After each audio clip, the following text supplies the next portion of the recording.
HSC 25-এর যে বাচ্চারা ঘুমাচ্ছেন, মুরব্বীরা ঘুম থেকে ওঠেন। আপনারা ঘুম থেকে উঠেন, আমি ঘুম ভাঙানিয়া পাখি। কারণ ঘুম থেকে ওঠার সময় হয়ে গেছে। অনেক ঘুমাইছি, অনেক রেস্ট করছি, অনেক রিল্যাক্স করছি।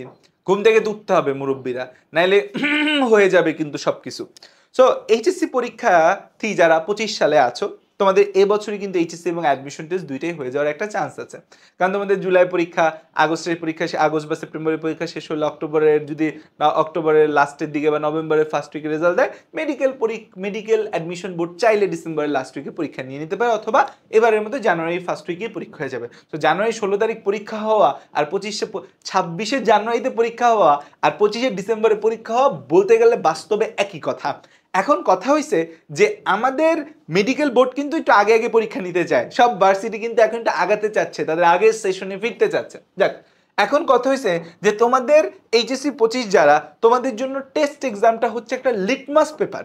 এই টেস্ট এক্সামের মাধ্যমে তুমি নিজেকে যাচাই করতে পারবা যে তোমার প্রিপারেশনটা কেমন, তোমার পড়ালেখাটা কেমন, এবং সেটা যাচাই করে তুমি সামনে কিভাবে পড়বা, কতটুকু পড়বা, কোন অ্যাঙ্গেলে পড়বা, কোন ভাবে পড়বা, সেটা যাচাই বাছাই করতে পারবা।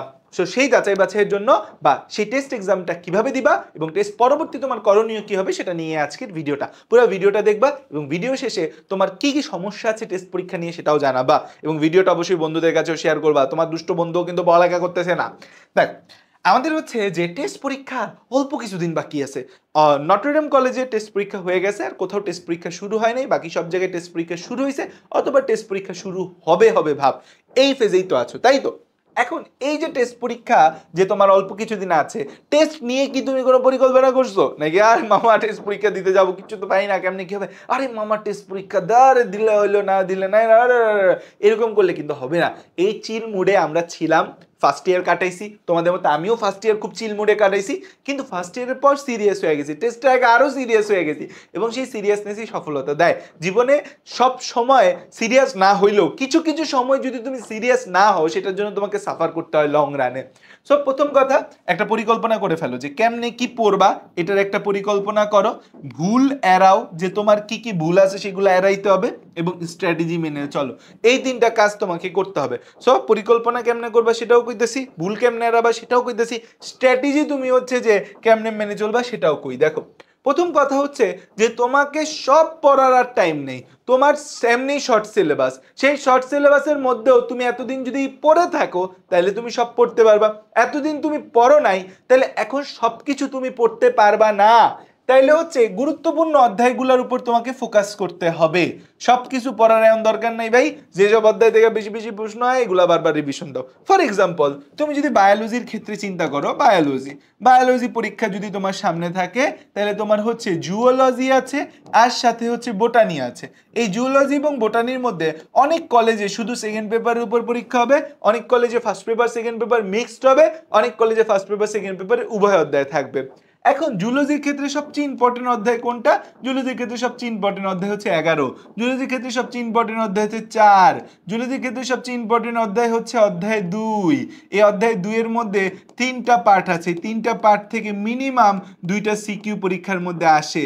এর মধ্যে তোমরা ঘাস ফড়িংটা পারো না ঠিক মতো, হাইড্রা রুই মাছটা পারো, এবং হচ্ছে অধ্যায় 1। এই অধ্যায়গুলা যদি ভালো করে পড়ো, এখান থেকে একটা সিকিউ আসবে, এখান থেকে আরেকটা সিকিউ আসবে, এখান থেকে 2টা সিকিউ আসবে, এখান থেকে একটা সিকিউ আসবে, 5টা সিকিউ হয়ে গেল, 5টা সিকিউ হয়ে গেল। কিন্তু তারপর বোটানির ক্ষেত্রে দেখো, বোটানির সবচেয়ে ইম্পর্টেন্ট অধ্যায় হচ্ছে 3টা, 7, 8, 9। এই 3টা অধ্যায় বোটানি পড়লে এখান থেকে তুমি হচ্ছে 4 সিকিউ পেয়ে যাবা। 7, 8, 9 পড়লে 4 সিকিউ, সাথে তুমি হচ্ছে যে 4 অধ্যায়টা পড়লা, বা তুমি হচ্ছে যে 11 অধ্যায় পড়লা, বা তুমি 2 অধ্যায় পড়লা। তোমার মতো তুমি অধ্যায়গুলোকে সাজায়া সেগুলা প্র্যাকটিস করা শুরু করে দাও, সেগুলা নিয়ে কাজ করো। বায়োলজির মতো কেমিস্ট্রি, ফিজিক্স, ম্যাথে যে যে ইম্পর্টেন্ট অধ্যায়গুলো আছে, তুমি বুঝতেছো না কোন অধ্যায় ইম্পর্টেন্ট, আসতে পারে ভিডিও পাচ্ছ না অনলাইনে, বা ভিডিও দেখতে ভালো লাগছে না, তোমার যে ভালো ফ্রেন্ডটা আছে যে ভালোভাবে পড়ালেখা করে, ওর জিগাও দোস্ত কোন কোন অধ্যায় পড়বো, কোন কোন অধ্যায় থেকে প্রশ্ন নেবো।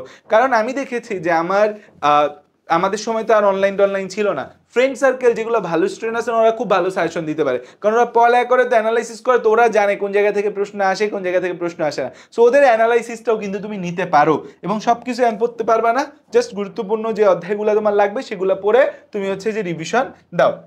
এখন কথা হচ্ছে নতুন ভাবে সব পড়া যাবে না। এখন তুমি হচ্ছে যে বায়োলজির 3টা অধ্যায় পারো, বাকিগুলা পারো না। এখন বাকি সব কি তুমি পড়তে পারবা? সব পড়তে পারবা না। সো নতুন ভাবে সব পড়া যাবে না। নতুন টপিক না পড়ে তুমি পারো কোন কোন টপিক সেগুলো রিভিশন দেওয়ার দিকে তুমি ফোকাস দাও। যেমন ধরো হচ্ছে যে তুমি জুলজির 1 অধ্যায় পড়ছো, তুমি জুলজির 2 অধ্যায় পড়ছো, জুলজির 3 অধ্যায়ও তুমি পড়ছো, এই 3টা জিনিস তুমি পড়ছো, তাহলে তোমার মূল ফোকাস হবে এই 3টা জিনিসের রিভিশন দেওয়ার ক্ষেত্রে। নতুন টপিক পড়ার আগে এই 3টা জিনিস তুমি রিভিশন দাও। এই 3টা জিনিস রিভিশন দিলে এখান থেকেই তো তুমি 4টা সিকিউ পেয়ে যাচ্ছ। তারপর তুমি এই 3টা রিভিশন দেওয়ার পরে তোমার মনে হলো আরেকটা পড়তে চাই, তখন তুমি অধ্যায় 11 পড়ো। সো বিষয় হচ্ছে মূল কথা, আগে তুমি যা পড়ছো সেটা আবার ভালো করে পড়ো, তারপরে তুমি এক্সট্রা নতুন কিছু পড়ো। সব কিছু নতুন করে শুরু করতে গেলে এখন তুমি পারবা না। সো এখন তোমাকে যা পড়া আছে অলরেডি, এখন তুমি বলবে ভাই আমার কিচ্ছু পড়া নাই, এটা একদমই মিথ্যা কথা। তোমার অবশ্যই কিছু জিনিস পড়া আছে। তুমি কলেজে পরীক্ষা দিছো, পাশের বন্ধুর থেকে দেখে দাও, যা করে দাও, কিছু হইলেও তুমি পড়ছো প্রতিটা সাবজেক্টে। হ্যাঁ, এমন স্পেসিফিক সাবজেক্ট থাকতে পারে যেটা তুমি কিছু পারো না, বায়োলজির তুমি কিছু পারো না, ম্যাথের কিছু পারো না, এরকম স্পেসিফিক সাবজেক্ট থাকতে পারে। বাট বেশিরভাগ সাবজেক্টে কিছু কিছু অধ্যায় হইলেও তুমি পড়ছো, স্যারের বাসায় গেছো, অনলাইনে ক্লাস করছো, চোখে একটু ঢুকছে তোমার। এখন সেই জিনিসগুলাই তুমি পড়ার চেষ্টা করো। নতুন জিনিস না পড়ে যা অলরেডি তোমার পড়া আছে সেই জায়গায় ফোকাস দাও, তাইলে অন্তত যেন মিনিমাম একটা রেজাল্ট তুমি করতে পারো। কারণ তোমরা যারা এতদিন ভালো প্রিপারেশন নিছো তারা তো ভালো করবা, যারা ভালো প্রিপারেশন নেও নাই, হুট করে তো তোমার পক্ষে অনেক ভালো কলেজে ফার্স্ট বয় সেকেন্ড বয় হয়ে যাওয়া সম্ভব না। তুমি জাস্ট ব্যাকআপ দেওয়ার মতো টেস্টটাই যেন অন্তত মিনিমাম একটা ভালো রেজাল্ট করতে পারো, সেই দিকে ফোকাস দিয়ে তুমি পড়াশোনা করো। এবং হচ্ছে যে দেখো, লিখিত এবং এমসিকিউর জন্য আলাদা আলাদা প্রস্তুতি নাও, কারণ তোমাদের লিখিত পরীক্ষা হবে, সিকিউ হবে, সাথে এমসিকিউ থাকবে। এমসিকিউর জন্য তুমি হচ্ছে যে এই এমসিকিউ সলভিং করো। তোমার বাসায় যদি টেস্ট পেপার থাকে, না থাকলে সিনিয়র কারো থেকে টেস্ট পেপার নাও, বা বাসায় যে গাইড বই কিনছো সেই গাইড বইটা পড়ে সেখান থেকে হচ্ছে তুমি কিছু এমসিকিউ প্র্যাকটিস করো। কারণ বোর্ডের এমসিকিউগুলো কিন্তু একটু ভিন্ন হয়, এইচএসসির এমসিকিউ কিন্তু একটু ভিন্ন হয়। ছবি থেকে এমসিকিউ আসে, 1 2 3 বহুপদী এমসিকিউ আসে, উদ্দীপক আকারে এমসিকিউ আসে। স্পেশালি ম্যাথের এমসিকিউ তো মনস্টার, ম্যাথের এমসিকিউ কিন্তু খুবই কঠিন, ম্যাথ এমসিকিউ কিন্তু খুব টাফ। সো এই যে আমাদের বিভিন্ন এমসিকিউ আছে, সেই এমসিকিউগুলো তুমি এখন থেকে প্র্যাকটিস করা শুরু করে দাও। এবং হচ্ছে লিখিত প্রশ্ন, এই সিকিউ প্রশ্ন কেমনে লিখবা সেটা নিয়েও তুমি একটা প্ল্যান করে ফেলো, যে এই টপিক থেকে সিকিউ আসলে কিভাবে লিখবো, বায়োলজি কোন টপিক থেকে সিকিউর জন্য ছবিগুলা শিখবা, ম্যাথের কোন টপিকের সিকিউ কিভাবে লিখবা, ফিজিক্সের কোন টপিকে ম্যাথটা কিভাবে দেখাবা, তুমি কেমিস্ট্রিতে হচ্ছে কি কি লিখবা, এই জিনিসগুলো নিয়ে একটু চিন্তা করা শুরু করে দাও পরীক্ষার আগে আগে।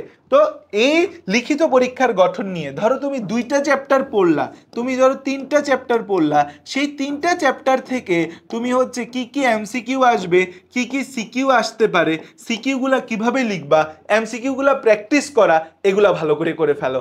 তাইলে অন্তত তোমার সেই চ্যাপ্টারগুলো থেকে আসা প্রশ্নে তো তুমি ভালো করবা, সেই জায়গাগুলো তো ভালো মতো অ্যান্সার করতে পারবা। সেই জায়গাটা কিন্তু ফোকাস দিতে হবে। এরপরে কথা হয়েছে টাইম ম্যানেজমেন্টের প্র্যাকটিস করে ফেলো। তোমরা দেখা যায় পড়ছো, ধরো তুমি 3টে চ্যাপ্টারই পড়ছো, সেখান থেকে প্রশ্ন আইলো 4টা, লিখতে পারলে না, হবে না। স্পেশালি বাংলার ক্ষেত্রে এই টাইম ম্যানেজমেন্ট হচ্ছে যে খুবই খুবই হচ্ছে ইম্পর্টেন্ট, স্পেশালি কার ক্ষেত্রে, বাংলা।